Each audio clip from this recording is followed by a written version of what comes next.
Under here.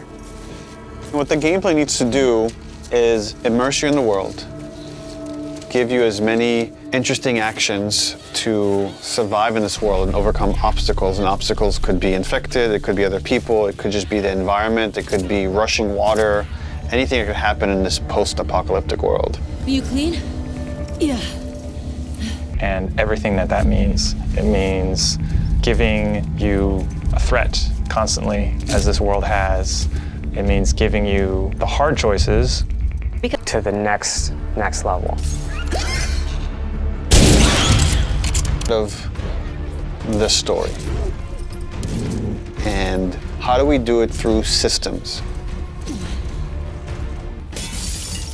Survive by the skin of my teeth. How do I use all the scrap around me? Any kind of bullet, any kind of rag, any kind of bottle of alcohol. How do we give you that sense of being a survivor in this world?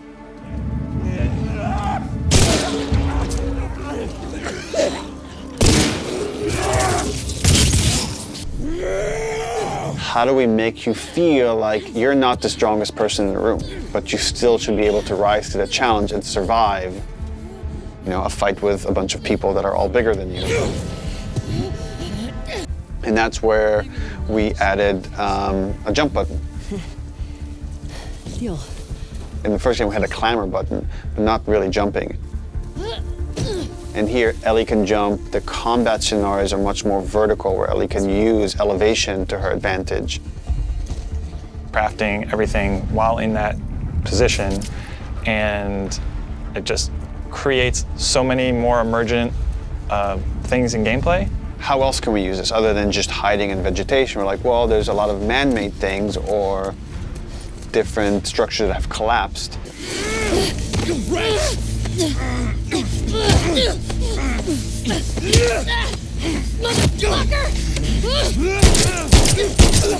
Because now with dodge, anytime you're in a scuffle, you have a chance to get away. You have a chance to counterattack. It lets escape be an option as well. Sometimes you just got to run, and that is another part of this world, which is sometimes the threat is so overpowering that you just have to get away. When you are partially hidden, or you're in grass, that means people from afar can't see you, but people from closer can kind of see you. They will eventually acquire you. You're not completely hidden when you're in grass. She went into the grass. Watch yourself. All these things feed into both exploration and combat, because it lets us expand the space. The size of spaces can be bigger, the intricacy of spaces can be more complex, and it still works exactly as you would expect. And didn't feel like a series of combat encounters and exploration spaces and then combat encounters that felt like a Hall of Horrors or something, but something that really felt like a space that you could explore that seemed like a legitimate urban environment. In this game, we've gone so far in making the level design open that there are actually entire story moments, entire combat encounters, like full scripted sequences that you may completely miss. The fact that when you do encounter them, you feel like you discovered them. It lends them this charm and this magic that I think is unique to games, that this happened to me because of what I did and the place I explored to.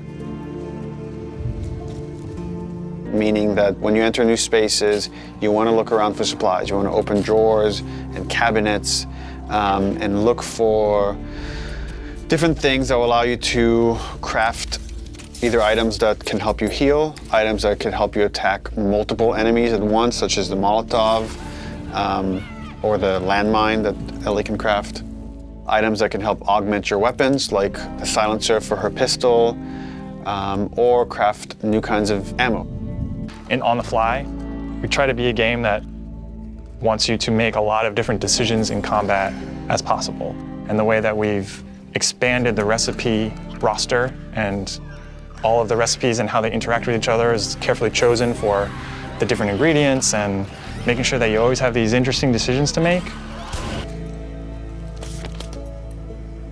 It'll be useful. Through the weapon upgrade system, through the player upgrade system, there aren't enough resources in a single playthrough to fully upgrade your character.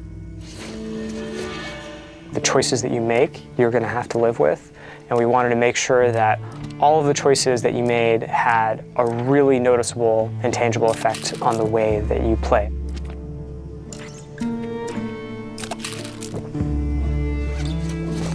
With decisions that you've already made, like you are continuing this through line of her journey through this world, and the moment-to-moment gameplay is influenced by that in a way that we haven't before.